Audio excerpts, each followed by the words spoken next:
But Sean, let's end this long podcast. I wonder really how long this is going to be at the end. It's going to be a long podcast. Because I averaged it out. So if we went at least 20 minutes on each one, which I think we almost did, I think the Packer one's the only one where we didn't go 20 minutes on. That's about 100 minutes of podcast awesomeness. So this podcast could be going closer to 2 full hours. And if you guys are on Blog Talk Radio, thank you guys for that. Well, because think about it. If we go 20 minutes, it's 100. How many times do we usually go more than that? It's true. So this could be closer to a 2-hour podcast.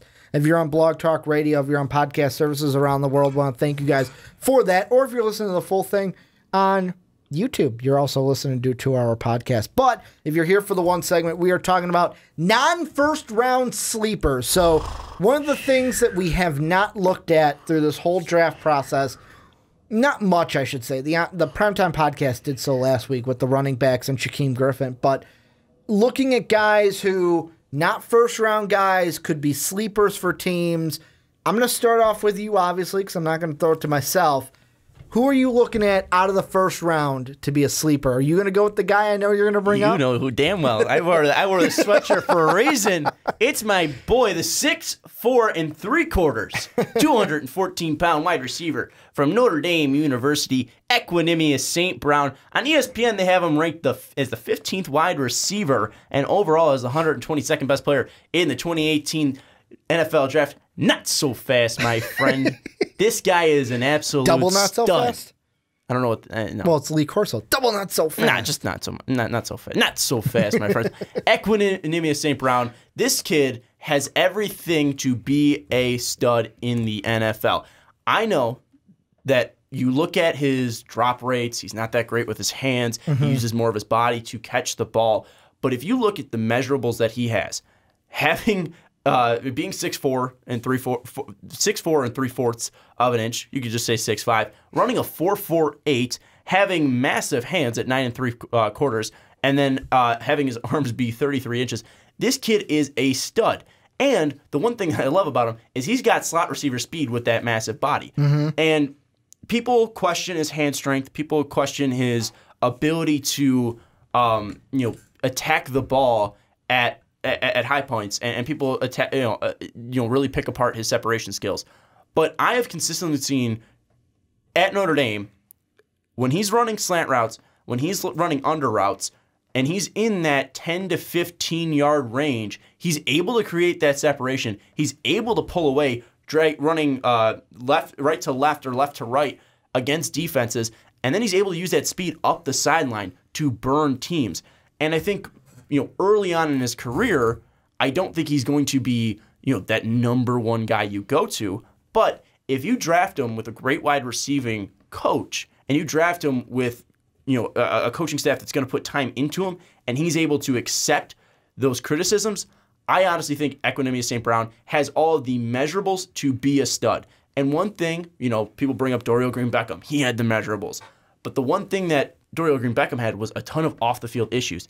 Equanimeous St. Brown has not had that. No. I think this kid has everything you need to be a stud in the NFL. I was going to say NBA because we're so used to the fast break. In the NFL. And also, another thing that killed him, last year he had Brandon Wimbush as his quarterback. Brandon Wimbush is a terrible quarterback. He's a good running quarterback, but he's a terrible passing quarterback. He didn't have that quarterback. And when you saw him with Deshaun Kaiser in Kaiser's last year at Notre Dame, there was some special magic going between Equanimeous St. Brown and you're Kaiser. Saying he's a third rounder to you? I see 3rd to 5th round for Equanimeous St. Brown. Because on NFL.com, you're kind of similar to them. You say 3rd to 5, they say 3 to 4. Do you want to guess who their pro comparison is for Equanimeous?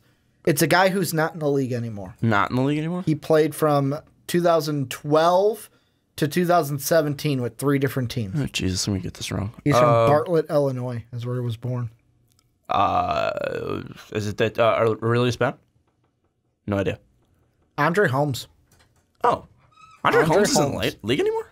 His last day. Oh, he is 2017. I forgot it's not 2018 yet. I was about to say. So he is. He's with the Bills right now. 2018. But yeah, but I mean the stats, those wouldn't be up because That season hasn't started. So, yeah, he's technically still in the league. I could see Andre Holmes. I mean, 6'4", 210 wide receiver, but... And I think, but I think, that's probably the middle of his floor. His floor could be he's out of the league in 3 years. Yeah. Like, he has a very low floor. His middle is probably an Andre Holmes. But I honestly look at his ceiling to be high. And again, I'm not showing my bias here. I'm a Notre Dame fan, and I've been watching. You watched a lot of them, but I've been watching a lot of them exactly. And you see the plays that he makes in that Texas game in 2016, where that was a 2 overtime battle where Kaiser was being pulled left and right. He wasn't consistently being out there on the field, but when he was, there was magic being made between him and Equanimeous St. Brown. You look at that Syracuse game. 4 receptions, 182 yards, 2 touchdowns. Magic happening out there. In the USC game back in 2016, 7 catches, 94 yards, 1 touchdown. That is up against great competition against USC. At USC there, he goes out and has a great game. Equanimeous St. Brown didn't have the pleasure of having a great quarterback with him. And again, catching the ball with your body is a huge problem for wide receivers, and it's tough to get rid of. And showing that aggressiveness in wide receivers is something that is more of an inherent trait than one that is learned. But maybe, again, if this is a kid, because the St. Brown family has been called to the, compared to the balls of the NFL, just because there's 3 brothers that all have NFL potential. Is he the first one? I believe he is. So he's the Lonzo of this family? He's the Lonzo. I have a feeling that, again, if this is all being built up to be a pro, and not having those quarterbacks that could put you in the right situation, like Brandon Wimbush last year, having the right quarterback that can give you those balls might show the aggressiveness. Again, I'm not saying it will, but once you're in the NFL, his demeanor might change, and that's a lot to bank off of. But I think if that demeanor changed, he has the ability to become a number 1 wide receiver in the NFL. Now, I love Equanimeous St. Brown, and in my mock draft, I kind of did you a favor because you wanted him on the Bears. I put him on the Bears just for you. We don't need wide receivers, but I appreciate it. The reason why I could see him being a good fit for the Bears is he could be your 3rd wide receiver. And I mean, with whatever happens with Kevin White, if you have Kevin White becomes your number 2, Allen Robinson's your number 1, Equanimeous St. Brown is right there as your number 3. You need a wide receiver because you got rid of Cam Meredith because you didn't match his offer sheet. They could be a team. We had Taylor Gabriel as well. And Taylor Gabriel, forgot about him as well. But also, he's not a slot guy. He's an outside guy. So Gabriel, Allen, and Equanimeous St. Brown is your 1, 2, 3. Well, Allen would be 1, Gabriel would be 2. The interesting thing with St. Brown, though, and the other receiver that I'm going to bring up as a sleeper is Antonio Callaway, who's a guy who, to me, if he wouldn't have had so many personal problems at Florida, he'd be a 2nd-round talent. That's something that's, again, the guy I've just brought up, Dorial Green-Beckham, screams that to me. You think Callaway screams that? Off-the-field issues in college typically do not bode well unless you're a first-round talent. Like how many guys have we seen that are 2nd, 3rd, 4th-round talents that have had off-the-field issues in college and go on to be great pros? Unless it's dramatic situations, usually you don't see guys unless they're first-round talents really succeed in the NFL if they have outside problems before they even hit the NFL. But this is a guy who almost a 4.4 40. He was off by 0.01 of a 4.4 40. Has speed, can take the top off of a defense. And for me, I see him as a kind of like Equanimeous St. Brown, that 3-4. I might take St. Brown before I take Callaway because of those issues. But with both of these guys, it's going to be interesting to what team takes them. And for Callaway, it's going to be a team that needs a guy who can go down the field. For Brown, I think it'd be closer to, we got some receivers. We might need a slot guy. So, for St. Brown, the Packers in the 3rd could take him. I could see the Titans going ahead and taking him. The Saints going ahead and taking him. The Cardinals, they have 2 picks in that 3rd round.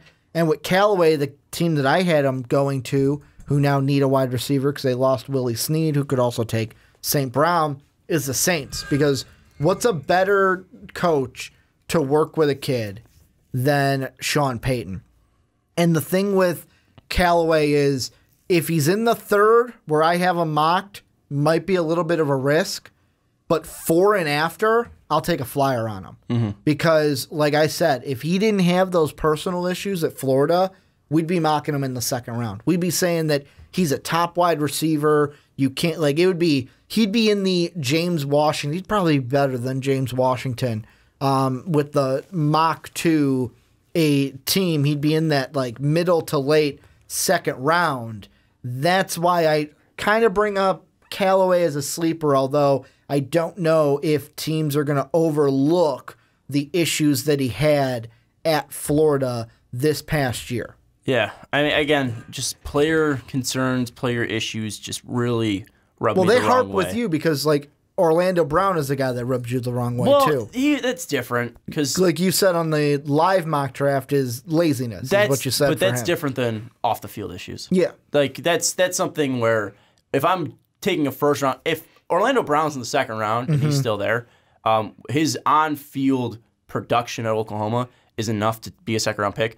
But if I'm a Patriot fan and I'm looking at Orlando Brown, seeing that he runs that slow of a 40, doesn't really put a ton of effort into his bench press, the combine, that just rubs me the wrong way because this is supposed to be the biggest day of your life and you're not coming up for the competition. Yeah. Like that just rubs me the wrong way. And you have Baker who was great under pressure, but also Baker wasn't under that much pressure. Baker was getting that ball out quick. Look at Shaquem Griffin. I know that it's a different situation because you could say that being in the situation Shaquem Griffin is, he never was given anything and had to work for everything. But like, look at that situation. Biggest day of his life, and he comes to play and proves everyone wrong. Sets an NFL record for fastest linebacker 40. Yep. Insane.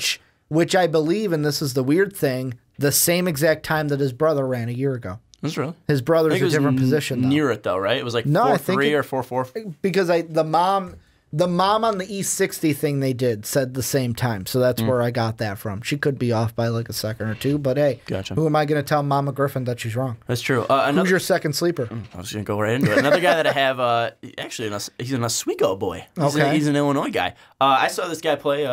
If he went to Dubuque, Dubuque College. Cornerback. Yeah, made some trips up there. Michael Joseph, the cornerback from Dubuque. I made some trips up there. I got some family up in Iowa. I was up there, and he proved at the Senior Bowl to be a really nice prospect. He attacks the ball real well. Pretty good athlete.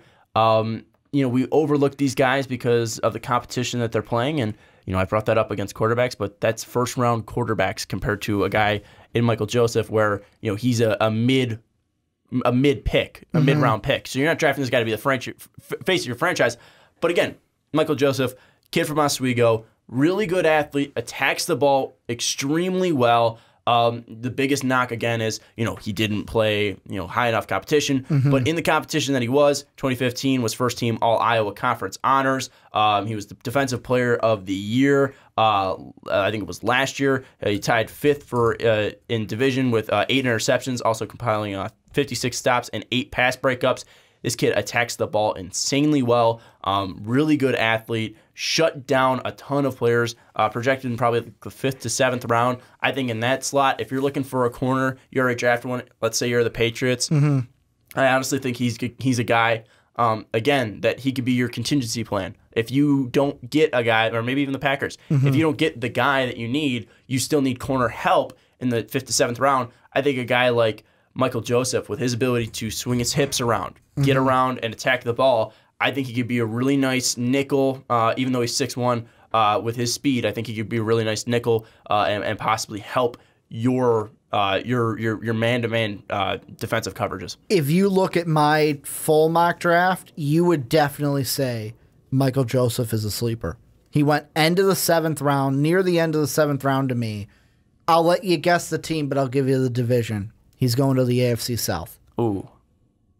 Well, if he's going to the end, it's got to be Jacksonville. It's Jacksonville. That'd be a complete sleep. Could you imagine him, lack of competition? Yeah, let's just give him to Jacksonville. They don't need him to be the star guy. He could just be, at best, a nickel corner. Yeah. And help out that defense. Well, and the biggest knock that I've seen on him on all these scouting reports is the competition he's played. But that's something that when are we gonna get past that? Because the same thing with Carson Wentz in the first round was, he plays at North Dakota State, and then it's look at what he comes out to be. Obviously, that's a first round talent. Yeah. I know the talent is off. But I'm saying, again, I brought that up consistently. I was wrong about that. I could be wrong about a guy like Josh Allen, but it's more of Well, you can also say that I was a young kid back then. No, but I still am a young kid. But again, going back to that stuff, that's the future of my franchise. Yeah. That's the future quarterback. That's the guy I'm putting a second-round pick that I traded up to get to, and taking him. That's why I'm bringing up the competition. Where play. Michael Joseph is, hey, I could take a flyer on him in the 6th and the 7th, and if he doesn't pan out, who cares if it's 6th or 7th? Exactly. And I think this kid,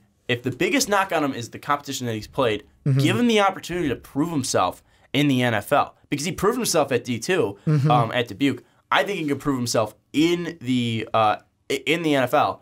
And an AFC personnel director, this is from NFL.com, it says, sources tell us he can run and go get the ball. He's raw, but he has the talent you want from a cornerback. Why would you want a technician who can't play the ball? He can be coached up. He's a coachable kid. He's a guy that can attack the ball. He's speedy, shifty, and, we see with these guys, D2 or even smaller D1 schools, like an Antonio Brown, if they have the mental makeup that they want to prove themselves, they go out and do it because they have nothing to lose being this late of a pick. And they have to make the NFL team. Yeah. Because if they're not, they're going to have to go rely on the education that they just got for the past 4 years, and they're not being able to live out the dream of playing in the NFL. This kid has everything that you want for the mental makeup and the talent to be a pick in the NFL draft. And I think he can be, again, a guy that makes an NFL roster as the fourth or fifth starter, or a fourth or fifth cornerback. And we've seen guys like Malcolm Butler, who, again, undrafted back then, but come onto an NFL roster, want to prove themselves, and then end up getting a great payday for themselves. The guy I'm going to go with, I'll match it, defense for defense. This one, people might say, oh, come on, Ricky, he's going to be a high second, not much of a sleeper. Lorenzo Carter. This is a kid I absolutely love. This is a guy who, if there was the right team at the end of the first round, I'd even take him if a team took him at the end of the first round. Like, I'm talking Patriots, Eagles range, maybe Viking range. The last 4 picks of that first round, I'd be like, all right, you went ahead and got the guy. It's not that much of a reach. This is a guy who, whether you're a 3-4, whether you're a 4-3, he's a guy that's going to go sideline to sideline at the outside linebacker position. And just watching him play it along with Roquan Smith in that attacking Georgia defense, I'm like, sign me up for this guy. Sign me up for him. And the one team I'm kind of thinking about trading up for him, if they do, I could see like a team like the Cowboys day 2 saying like, we need a linebacker. Let's trade up for this kid. Let's get that guy. Or somebody who, like the Steelers, I know, need that linebacker who can kind of play side to side, although that they picked up the 5th-year option on Bud Dupree. Someone that needs that linebacker talent could trade up for him in the second round and could get a steal at the beginning of the second round, even if they have to give up a few picks. Just because, to me, if there wasn't so many people ahead of him, he could be a first-round talent in this league. Yeah, I like him a lot. And looking at Carter, I think he could be a really explosive player. And like you said, he jumps off the tape when you're watching him. And he's a guy that I think that could truly be a game changer. Again, we're talking about sleepers, and you mentioned these are outside the first round guys. And you mentioned a guy who is mocked in the second round. But again, you look at him and you watch what he does and his ability on the field. He can be a guy that, again, has first-round talent, but teams, if they're not believing in him, going to fall to him in the second round. And, again, if he thinks he's a first-round talent, it's all about that mental makeup to just turn a sleeper into a star. And I think that's something that's absolutely massive when you mention a guy like Lorenzo Carter. Again, it's something that you need to have that right mindset, and again, he's hidden behind a guy like Roquan Smith, and if he feels like he was a better player, it's all about, I got to prove that I'm better than Roquan. Well, 2 guys I think of when you say that. One is because of injury. The other one, and they're both from the same draft. They're from the 2016 draft. Both of them went in the second round. One of them actually went to the Cowboys, the injury one, Jalen Smith, the Notre Dame linebacker. And then also another linebacker from UCLA in 2016 who went to the Jaguars at 36 overall in the second round, Miles Jack. Miles Jack was a guy that I want to say in my 2016 mock draft, I was mocking him in the first round. I think you had him 5th overall to the Jacksonville Jaguars. Did I? Did I have him that high? Yeah. I have to double. Well, he had injury problems. So that was why. Yeah. But was I mean, like that. those two injury. I know Jalen Smith got injured in his bowl game. Yeah. And that's why he fell. That's why I was so shocked that the Cowboys got him. But like Lorenzo Carter kind of feels like the same without the injury to me, where it's like he'll go in that first few picks of the second round. Whoever gets him is going to get a steal. Yeah, I understand where you're coming from, and I like his versatility as well. You know, he showed that he was Edge rusher, super aggressive, side to side. Yeah, and again, he's a natural athlete right there. And again, if he has that right makeup, and you're that great of an athlete, you can really find a spot to be placed on the field in an 11-man roster on a defensive team or on the defensive side of the ball. So yeah, Lorenzo Carter is a beast. It's just the one thing I worry about with him is. You know, he isn't really that strong, so he's going to need to add some muscle to his body. And again, he was outshined by other players. You know, at some points, he did jump off the tape, like I was saying. Like you see the speed of him. Yeah. You see his combine skills, and he's just jumping off the page. But again, at some points he was outshadowed by the rest of that Georgia defense. And it's also tough to look at it and be like, you look at Roquan Smith. Roquan Smith might be too small for the NFL, and Carter has he's more mocked in the top 10. and Carter has more of an NFL body. So again, they might be flipping here. When you have this great of a defense like Georgia did, it's tough to see who the true star's on because everyone does just a little bit. I think a great example of that would be Star Lotulelei from the Panthers right now. Great defensive nose tackle, but really doesn't have the stats to back that up. Yeah. But he does so much for everybody else. He sets everybody else up on that defensive Panthers front seven because he's so strong. He's always pushing the line forward. He's always opening up other gaps for his teammates to attack. So Lorenzo Carter, again, it's going to be interesting to see where he comes and places himself on an NFL roster. You got one more we'll each give one more. All right. Yeah, how many did you have left? I had one more. Okay. I didn't know if you had like two left, and you're like, I'll pick one. I had a true football guy. Okay. This guy is, again, from Illinois. Shocker. I'm going with an Illinois guy. From Waubonsie East, Troy Fumagalli from Wisconsin. That was a tight fun end. name. He's got one finger. He's got one finger missing. He's got I didn't four. know that. He's got 4 fingers on I believe his right hand. Senior tight end, redshirt senior tight end out of Wisconsin, 6'4" 3/4, 247. Guy isn't big, but he's a competitor. Was a redshirt freshman, but also walked on to this Wisconsin team. Then ends up getting invited to the Senior Bowl, gets invited to the NFL Combine, and was a Mackey Award finalist in his senior year. Troy Fumagalli doing this all with, again, 4 fingers on his right hand. This kid is a big dude. He has some athleticism to him. Again, he's not a great stud. He's not a big dude, not really impressive in a uniform, isn't really going to jump out, watching him in a lineup or anything like that. He's not really overly muscular. He's not overly quick. But again, it's something about what's inside a dude. And again, you look at Tom Brady. Nothing jumped off the page in that gangly dude from San Mateo Beach, California. Tom was a great athlete, though, being a 2-star stud. But Troy Fumagalli, truly think that he has the heart and the mindset to be a good tight end in the NFL. Well, maybe won't be a number 1, but I think he'd be a guy that has a 10-year career in the NFL. He's a guy to me where, he doesn't have the athletic ability to, I'm going to outrun coverages and get myself open. But he's a guy that, in play action, can get open. Like if, I'm going to run down the line and, the quarterback's going to hit me right by the line of scrimmage and I'll get a couple of yards. Or he can kind of poke holes in a zone where it's like, all right, find the open zone. I'm going to go there, sit there, wait for the pass kind of a thing. The team, it's funny that you say that, you bring him up because the team I have him going to is a team that might not necessarily need him to be the number 1 tight end, but needs a tight end. Got him going to the Saints in the 5th round. I like that. That's one where also, if he's going to be well in play action, they've got 2 backs to where they can do play action with Drew Brees. Did they just bring back Ben Watson? Yes. Okay. They Just didn't. sure. Then Kobe Fleener has not panned out the way they wanted him to. I love that Ben Watson signing. Ben Watson, when healthy, is still at 34, 35. Ben Watson could be the main guy. Tight Fumagalli behind him could be that kind of.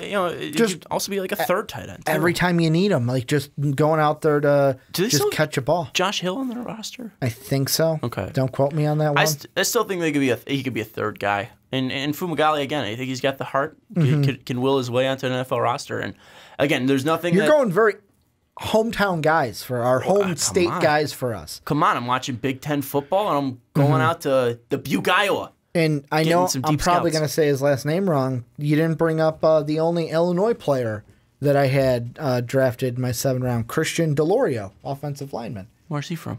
Illinois. University of Illinois? Yeah. I don't care about University of Illinois. It's the only University of Illinois player that's probably going to get drafted this year. We could have brought up Jackson, too. Justin Jackson. I think it's Justin Jackson from Northwestern, the running back. He's going to be a good one, too. Last guy I have for my sleeper is I feel like he's going to be a sleeper, but he could also not be. That's why he's my last one. Yeah. He's my most intriguing, I'll put it that way, prospect of not first round. Tavares McFadden, Florida State. Reason why, last year, before he decided to stay at Florida State, he was a guy consistently first round. Yeah. First round for both Mark and I. Late first round, middle first round, but he's in the first round. So first round talent comes back to Florida State this year. People say, he gives up a lot of touchdowns. But to me, I wonder if it's, he had that first round talent once. Whatever happened at Florida State this past year, can you put it behind him and with the right team show the streaks that we saw his junior year or 2 years ago that made us want to put him in the first round? And also with that, look at the culture and the state of what was going on at Florida State. Not a good one. Francois goes down. Consistent rumors of Jimbo leaving. And he does leave. That team was not healthy at all. It was a rough situation and a rough season for Florida State. That highly could have played into what was going on in Tavares McFadden's career and mindset. That he wasn't just in a football mindset. Might be a detriment, and teams might look down upon that. But again, if you're taking a 3rd, 2nd, 4th round flyer on this kid, again, you said the talent was there before, and the talent really doesn't go away unless you aren't taking care of your body. That's a big problem if he isn't. But again, if you're able to come into an NFL camp and at least show that you're putting in that work ethic and you have that strong work ethic, could be a great kid. Had him going to the Bears in the 4th round. Oh, wow. You're going a lot of sleepers with them. Equiminius St. Brown in the 4th with him, and then Tavares McFadden in the 4th with him. I could have said Kyle Lauletta, too. This kid's a great passer. You could have. I love that kid from Richmond. The Spiders. But this is where you guys come in. Let us know your sleepers outside the first round for the NFL draft. Shaquem Griffin. Everyone knows about him. We didn't bring up Shaquem. Or Gallup from Colorado State, the wide receiver. We all know about these guys. We're going to go in the deeper cuts. Or a Christian Kirk. I think he's not a sleeper. The non-deepest that I went was Lorenzo Carter because he was the highest guy that either of us brought up today. Non-deepest I went was Equinemius St. Brown. True. You were going a lot deeper with the sleepers than I was. Deep cuts, baby. But thank you guys for checking out the podcast today, listening full form, short form. Little housekeeping here at the end. Camera might shut off on me, but I'll keep going with it. First, if you liked what you heard, liked what you saw, check out patreon.com/mostvaluablepodcast. That link down below in the description. You also got MVP t-shirts. That store link down below in the description. That's not our t-shirt, by the way. No, this isn't. This is Austin 316. The logo's up. Hey, but yeah, must be Austin the money. 316. Do you think we would get hit with a copyright if we had an MVP 316 shirt? Because I don't think so. It's technically not Austin 316. Well, it was John 3:16 first, so the Bible might sue us before the WWE. Okay, true, but that's one thing we could do in the future. But if you want an MVP T-shirt, check out Pope that Francis link. is going to come after your ass with a cease and assist. The Pope going to come after me. But if also, check out my 7 full-round mock draft on mostvaluablepodcast.com. That's also where you can catch everything for MVP each and every day. Last but not least, if you're on Apple Podcasts, you have iTunes, make sure to give the Onside Kick and all the MVP podcasts a 5-star rating. And Sean's got something to say. And I got one more plug. We're going to plug scoops.gov. This is our sponsor for today's podcast. Hashtag fake spons. It's SCOOUPZ.gov. New website, new brand for scoops.gov. Military-grade spoons, everybody. Go over to scoops.gov. Get your military-grade spoons. They got orange ones, blue ones, green ones, yellow ones. They also have square spoons now. You know who would really like this? Who? The Outcast, because they do it. They do a bit where it's fake sponsors. Yeah, we've been doing that for a while. For theirs, yeah. We've been having a good time. We've been doing that for a while. But thank you guys for checking out the podcast, either on YouTube, if I'm still pointing at the camera, or on podcast services around the world. But as always, have a good day, everybody.